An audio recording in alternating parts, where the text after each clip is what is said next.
अस्सलाम वालेकुम, मैं हूँ समीना अमजद। उम्मीद करती हूँ आप लोग खैरियत से होंगे। जैसे कि चैनल पे आपको मैंने बताया कि जितने लोग मुझसे सवाल करते हैं अरफ़ा के बारे में, मैं उनका ज़रूर जवाब देती हूँ। तो किसी बच्चे ने पूछा था, मुझे नाम भूल गया, लेकिन पूछा था कि अरफ़ा अपनी स्टडीज़ को लेके कैसी थी, कि यानी जब उसको होमवर्क मिलता था या जब वो घर आती थी तो अगले दिन अगर उसने स्कूल जाना होता था तो वो क्या करती थी। बहुत सारे लोगों को उसके बारे में ये लगता है कि वो शायद हर वक्त पढ़ती रहती थी और पढ़ाकू बच्चा थी जो गुम रहती थी किताबों में। ऐसी बात नहीं है। अरफ़ा ने एक बड़ी खूबसूरत लाइफ गुजारी है, जिसके अंदर हंसना खेलना, पार्क में जाना, बच्चियों के साथ खेलना, गुड़िया के साथ भी इवन खेलना, उसने वो भी खेल खेले, झूले झूलना भाइयों के साथ खेलना, हर तरह का खेल एंजॉय किया। और जहाँ तक पढ़ाई की बात है तो मुझे तो लगता था शुरू से ही कि हर क्लास उसके लिए ना बहुत छोटी क्लास है। अब 1 में 2 में गई तो वो जल्दी से उसको थोड़ा सा होमवर्क मिलता था, वो फटाफट कर लेती थी और उसके बाद फिर सोचती थी कि अब मैं क्या करूं। तो मैं उसको डिफरेंट कलरिंग बुक्स ला के देती थी, कभी कोई और छोटा मोटा काम कि लिखो, इस पे कर लो, इस पे कर लो।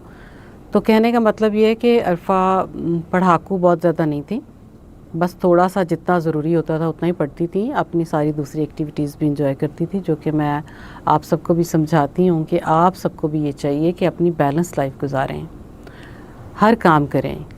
ऐसा नहीं है कि आप सिर्फ पढ़ाई करें और उसके अलावा की जो एक्टिविटीज़ हैं उसमें पार्टिसिपेट ना करें, क्योंकि ज़िंदगी तो एक ही दफ़ा मिली है और इसी में सब कुछ आपने करना है। सो इस वजह से इसमें थोड़ा सा अपना पर्सनल जो आपकी एक होलिस्टिक डेवलपमेंट होती है ना एक पर्सनालिटी की, वो सिर्फ पढ़ाई से नहीं होती। वो होती है कि आप कैसे किसी से बात करते हैं, आप किसी की मदद करते हैं, आप किसी के लिए कितने अच्छे हैं, उसकी हेल्प करते हैं, पढ़ाइयों में भी करते हैं। तो ये सारी चीज़ें बच्चों में होना बहुत ज़रूरी होती हैं, क्योंकि अरफ़ा का मैं पहले भी कहती हूँ, अब भी कहूँगी कि सिर्फ वर्ड रिकॉर्ड बनाने से अरफ़ा आपके दिलों में नहीं रहती।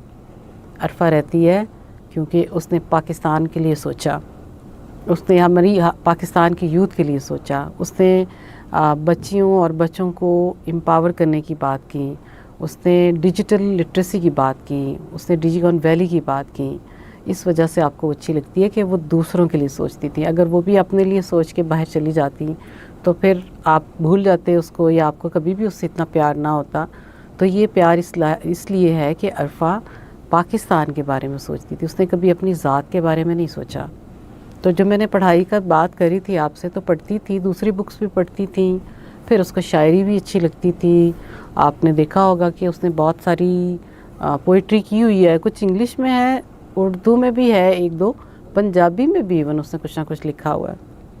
वो भी मैं आपके साथ शेयर करूँगी जल्दी इंशाल्लाह। और उनमें हर एक किसी न किसी उसकी पोएम में कोई लेसन होता है हमेशा, तो वो मैं आपके साथ शेयर करूँगी। इतनी मुश्किल इंग्लिश में लिखा हुआ, पढ़ना भी नहीं आता मुझे।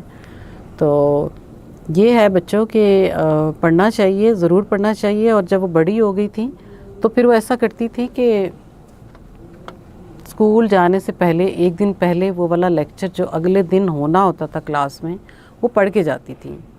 वो उसको पूरा पढ़ के फिर अगले दिन जब वो क्लास में जाती थी तो उसको पता होता था कि इसमें से कौन सी बात उसको समझ नहीं आई थी, तो जब टीचर कह रही होती थी तो उसको जल्दी समझ आ जाती थी, और दूसरी बातें वो पहले ही पढ़ चुकी होती थी।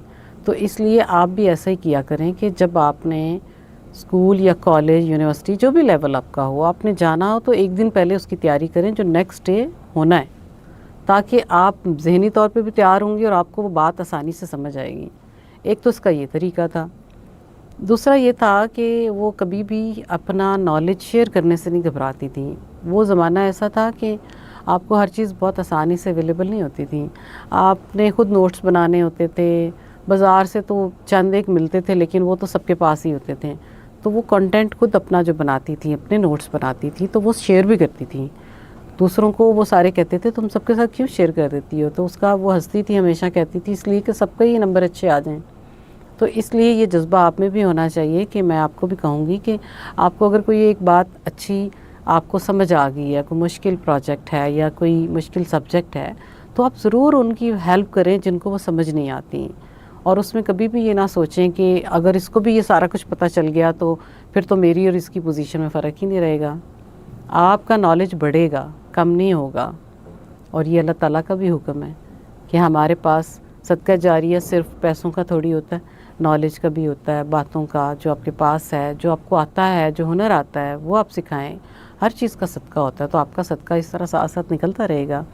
تو امید کرتی ہوں کہ آپ کو سمجھ آ گئی ہوگی کہ وہ پڑھاکو بچہ نہیں تھی، وہ اپنا ہوم ورک ٹائم پہ کر لیتی تھی، اگلے دن اسکول کے لیے لیکچر تیار کر کے جاتی تھی۔ آپ بھی اگر اسی طرح کریں گے تو میں سمجھتی ہوں کہ آپ کو بھی بڑی آسانی سے لیکچر اگلے دن سمجھ آ جائے گا۔